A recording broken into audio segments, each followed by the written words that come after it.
But our lead this hour is from the Cajun State. That is where the coaching carousel started spinning round and round and round and round. Now, it actually started on Sunday. The Raiders whacked their offensive coordinator. But early on Monday, if you have not heard, now we're into Tuesday, maybe you missed it, Dennis Allen, Dennis the Menace, has been ejected from the coaching room there. Dennis Allen has become the second coach to be whacked this NFL season in a move that became inevitable less than 24 hours after being emasculated in a loss to the NFL's worst team the last couple of years.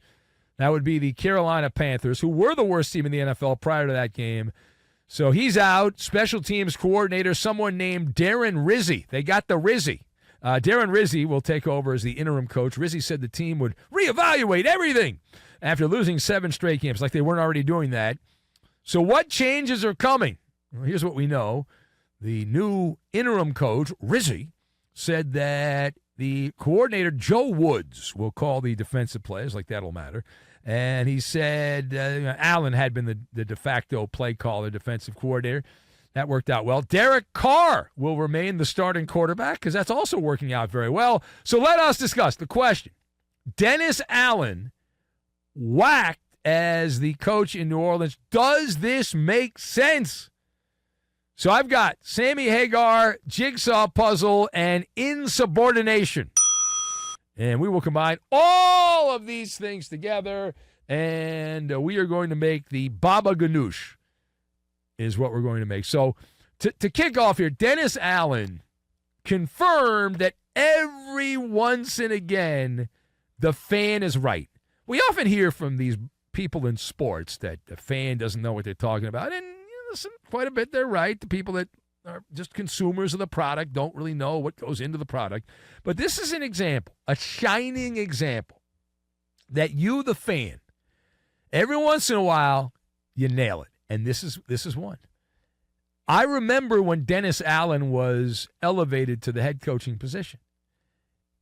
And just about every man, woman, and child at the time was scratching their head. This doofus is a head coach again in the NFL. Did people not watch the Oakland Raiders? Why would you ever promote Dennis Allen to be the head coach? Have you lost your bloody mind? You bloody roo, as they say in Australia. It was a weak move at the very beginning by the Saints, and Sean Payton had vacated the post. He was done in New Orleans, but rather than hire someone qualified, they decided, you know what we want? Sprinkles the Clown to be our head. Sammy Hagar crooned, you get what you pay for. The Saints hired a stiff as a coach, and they got a stiff as a coach. And I will say this for Dennis Allen, no false advertising. We knew he couldn't coach as a head coach, and he proved again. He doubled down. And for all the talk, Mickey Loomis and the other big shots in New Orleans were like, well, Bill Belichick sucked the first time as he was a coach. And just give him more time. It's not his fault. Don't judge him by wins and losses. Okay. Well, I guess someone judged him by wins and losses. That is a poorly coached team. Often overwhelmed. The Saints, they're consistent. They stink on both sides of the ball. They've all got cooties. Anyway, the offense has racked up 11 touchdowns. Now, the first 2 games of the year, they had 11 touchdowns. They have scored 11 touchdowns since the first 2 games of the year. The last 7, they have 11 touchdowns. The defense is number 28 in the NFL. 28th out of 32 teams. They're allowing 28.6 points per game. Now, I never played in the NFL. All I do is host an overnight show, but that sucks. And they ranked last in yards per play. I got plenty of numbers here. Per rush and per game. Now, that said, I do love the common denominator. Now, what is the common denominator? Dennis Allen, who in many ways is responsible for the demise of the Oakland Raiders, because he oversaw some absolute crap bag Raider teams, and then eventually that led to the relocation of the Raiders to Sin City. But his quarterback in Oakland was who? Ding, ding, ding, ding, ding. Derek Carr. He's the common denominator. The coach killer. The coach killer from Fresno State, Derek Carr, getting Dennis Allen fired twice. It's like in my business, if you're a program director of a radio station and you have a talk show host who's so bad, so terrible, he gets you fired. You then get another job in another city as a carpetbagger, and you bring in that same talk show host, and he gets you fired also. That's essentially what has happened. Now, furthermore, you are the headhunter. You are in charge. Your job is to find candidates for the New Orleans job. How would you rate the New Orleans Saints head coaching job? So after a minutes-long Maller review, it is a C job. It's not an A job. It's not a B job, not a D job, not an F job. Now, a lot of people say it's a D job or an F job. But I can't go lower than a C minus, and here's why. It's pretty simple. You make a ridiculous amount of money if you're a head coach in the NFL. Okay? The NFL is the only game in town in the Bayou. There's no other professional sports other than basketball, but nobody watches that. So it's only the New Orleans Saints that matter. Basketball team doesn't matter. They're named the Pelicans. How could you really take any team named the Pelicans seriously? But the Saints, make your same joke about that, but they've been there a long time. They won a Super Bowl and all that. There's a love affair. The roster sucks. The salary cap situation is not ideal. The Saints are a jigsaw puzzle that is missing several pieces that you will never find because your dog ate them. That is the Saints. But I'm a salary cap truther. You can work it out, and I guarantee you the Saints will have a roster filled with the full allotment of players. They're not going to play with 10 players on the field rather than 11 to save money. They will have a full roster. Now, you got to find some diamonds in the rough. You got to go out and find some diamonds in the rough. And that's hard. But it's possible to do it. The Rams were said to be dead after they won the Super Bowl, and they found some diamonds in the rough. Puka Nacua, for example, diamond in the rough, pretty good player. A couple other guys they found that nobody thought would be all that good, middle rounds, and they've turned out to be pretty productive players, and the Rams are in contention for a playoff spot in the NFC West. But the Saints as a whole, it's like a bowl of gumbo, and then it's covered in fungus.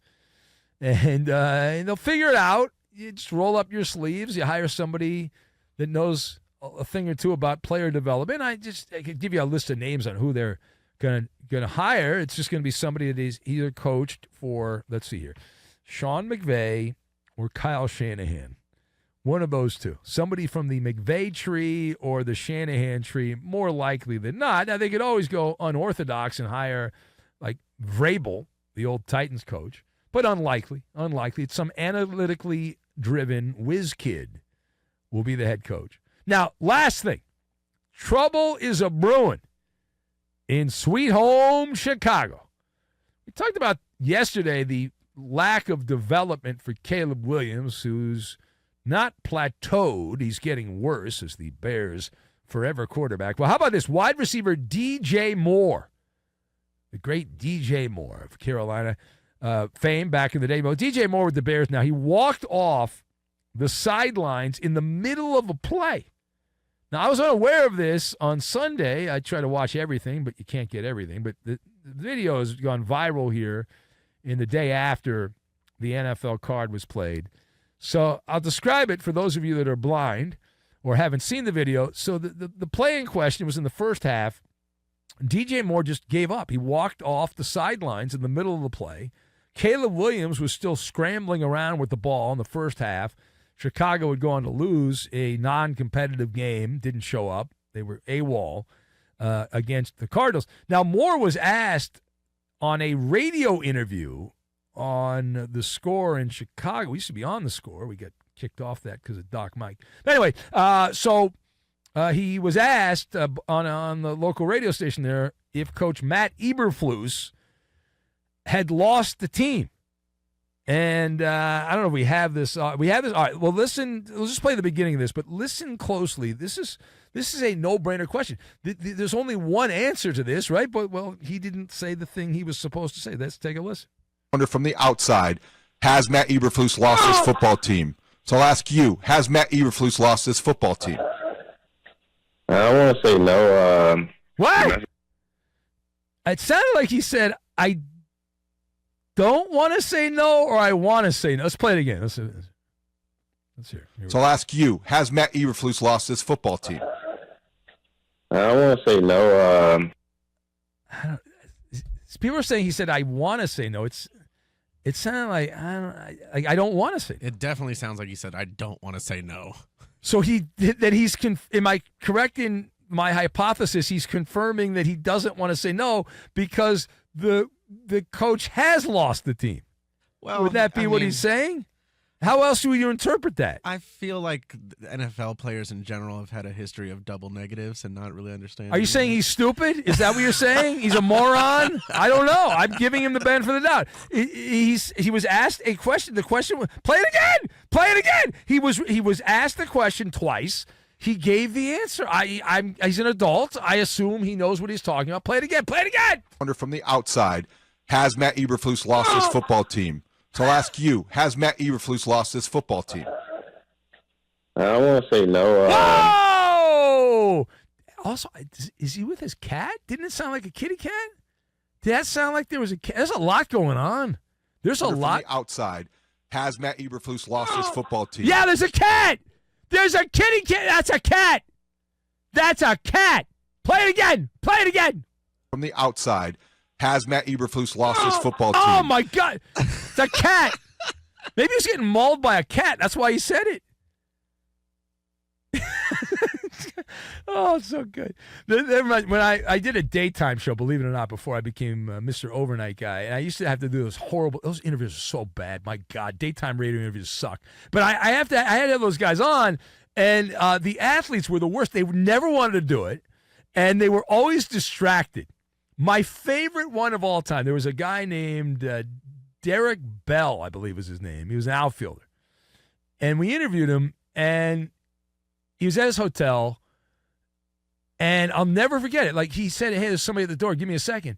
I heard a female voice. He put us on hold. He never came back to the phone. He just left us on hold. It was great. Anyway, as far as this is concerned, what is your take on DJ Moore not only giving up on the middle of a play for the Bears, but then asked if Coach Matt Eberflus has lost the team, said, I don't want to say no.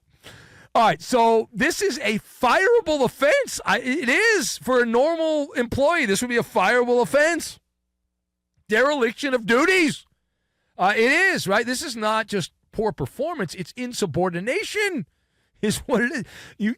The I don't want to say no on the coach losing the team is next level. That's a softball question. So I can't say that. Listen, I support the coach, blah, blah, blah, blah, blah. That's high crimes and misdemeanors. It is. Now, because of the contract, we realize trade deadline's today, this afternoon. When I wake up, I'll look at all the trades. I'll be sleeping. But the Bears are not going to trade him. They just gave him a new contract. But this is a tinderbox. Matt Eberflus, disaster, right? Doesn't know what he's doing. Quarterback's regressing. Offensive coordinator sucks. DJ Moore's quitting on plays. It is a highly combustible situation. Now, I'm telling you, if the Bears do the impossible, if they somehow go out this weekend and lose to the Patriots, then Matt Eberflus has to be fired. I know the owner of the Bears is like 130, but they still have to fire Matt Eberflus.